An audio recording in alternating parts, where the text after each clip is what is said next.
नमस्ते। अब हम यूनिट 4 अर्ली ब्यूटीफुल माइंड के सेकंड पार्ट रीडिंग स्टार्ट करेंगे पैराग्राफ 9 से।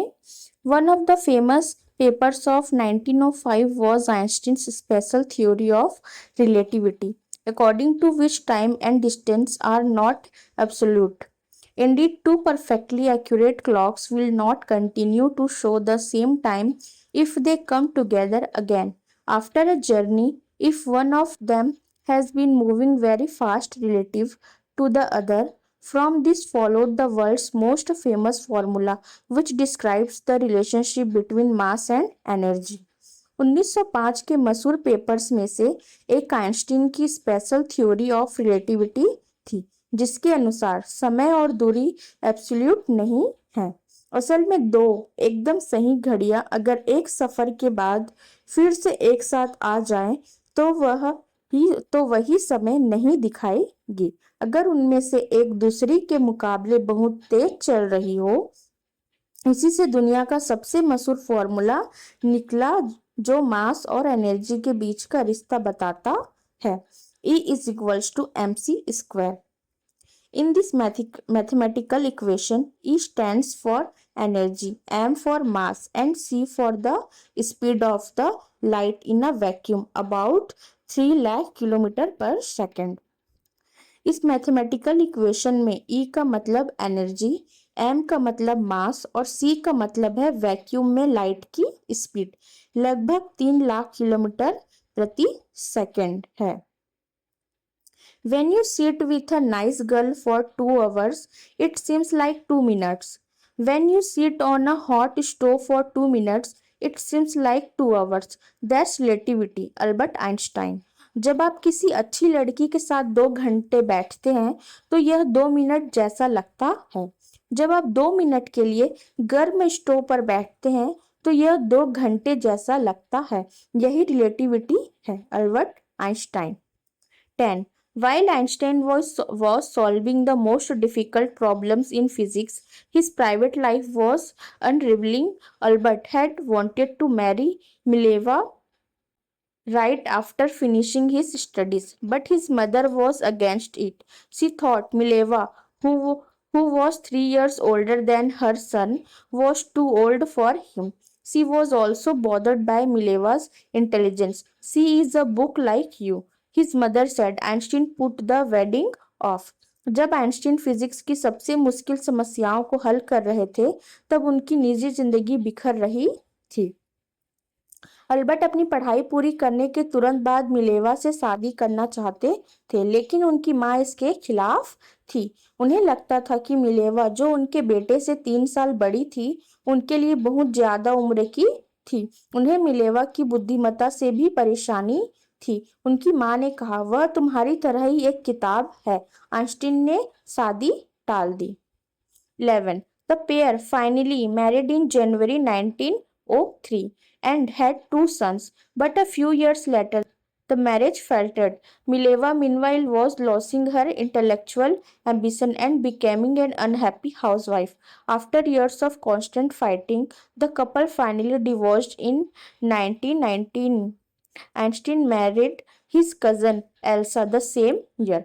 आखिरकार जनवरी 1903 में इस जोड़े ने शादी कर ली और उनके 2 बेटे हुए, लेकिन कुछ ही सालों बाद उनकी शादी में दरार आ गई। इस बीच मिलेवा अपनी बौद्धिक महत्वाकांक्षा खोती जा रही थी और एक दुखी गृहिणी बनती जा रही थी। सालों तक लगातार झगड़े होते रहने के बाद 1919 में इस जोड़े का आखिरकार तलाक हो गया। उसी साल आइंस्टीन ने अपनी चचेरी बहन एल्सा से शादी कर ली। 12. Einstein's new personal chapter coincided with his rise to world fame. In 1915, he had published his general theory of relativity, which provided a new interpretation of gravity. An eclipse of the sun in 1919 brought proof that it was accurate. Einstein had correctly calculated in advance the extent to which the light from fixed stars would be deflected through the sun's gravitational field. The newspapers proclaimed his work as a scientific revolution. Einstein की निजी जिंदगी का यह नया दौर उनकी विश्व प्रसिद्धि के साथ साथ चला। 1915 में उन्होंने अपना सापेक्षता का सामान्य सिद्धांत जनरल थ्योरी ऑफ रिलेटिविटी प्रकाशित किया, जिसने गुरुत्वाकर्षण की एक नई व्याख्या पेश की। 1919 में हुए सूर्य ग्रहण ने इस बात का सबूत दिया कि यह सिद्धांत बिल्कुल सही था। आइंस्टीन ने पहले ही सही सही हिसाब लगा लिया था कि सूर्य के गुरुत्वाकर्षण क्षेत्र से गुजरते हुए स्थिर तारों से आने वाली रोशनी कितनी मुड़ेगी। अखबारों ने उनके इस काम को एक वैज्ञानिक क्रांति बताया। Einstein received the Nobel Prize for Physics in 1921. He was showered with honors and invitations from all over the world and lauded by the press. Einstein को 1921 में फिजिक्स का नोबेल पुरस्कार मिला। उन्हें पूरी दुनिया में ढेरों सम्मान और निमंत्रण मिले और प्रेस ने भी उनकी खूब तारीफ की। 14. When the Nazis came to power in Germany in 1933, Einstein immigrated to the United States. 5 years later, the discovery of nuclear fission in Berlin had American physicists in an uproar. Many of them had fled from fascism, just as Einstein had, and now they were afraid the Nazis could build and use an atomic bomb. जब 1933 में Germany में Nazi सत्ता में आए तो Einstein America चले गए। 5 साल बाद बर्लिन में नाभिकीय विखंडन न्यूक्लियर फिशन की खोज से अमेरिकी फिजिक्स के जानकारों में हलचल मच गई। उनमें से कई लोग फांसीवाद से भागकर आए थे, ठीक आइंस्टीन की तरह, और उन्हें डर था कि नाजी कहीं परमाणु बम बनाकर उसका इस्तेमाल ना कर ले। 15. At the urging of a colleague, Einstein wrote a letter to the American President Franklin D.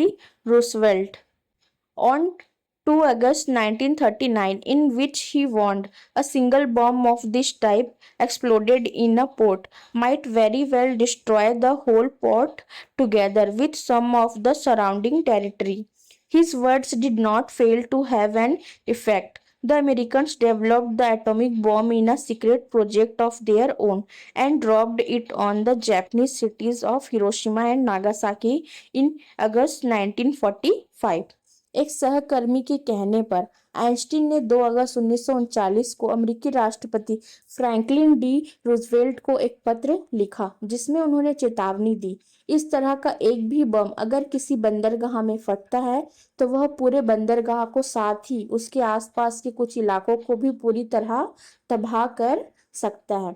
उनकी बातों का असर जरूर हुआ। अमेरिकियों ने अपने एक गुप्त प्रोजेक्ट के तहत परमाणु बम बनाया और अगस्त 1945 में उसे जापान के शहरों हिरोशिमा और नागासाकी पर गिरा दिया।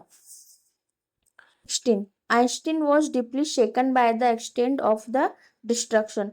This time he wrote a public missive to the United Nations. In it, he proposed the formation of a world government.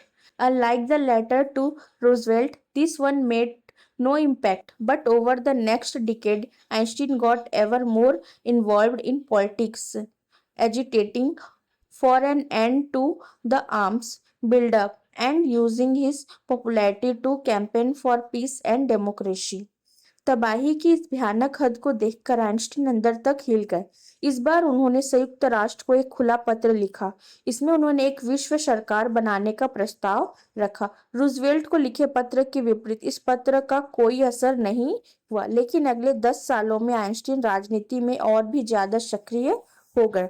उन्होंने हथियारों की होड़ खत्म करने के लिए आवाज उठाई और अपनी लोकप्रियता का इस्तेमाल शांति और लोकतंत्र के लिए प्रचार करने में किया।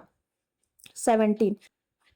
When Einstein died in 1955 at the age of 76, he was celebrated as a visionary and world citizen as much as scientific genius. जब 1955 में 76 साल की उम्र में आइंस्टीन का निधन हुआ तो उन्हें एक वैज्ञानिक जीनियस के साथ साथ एक दूरदर्शी और विश्व नागरिक के रूप में भी याद किया गया। ओके।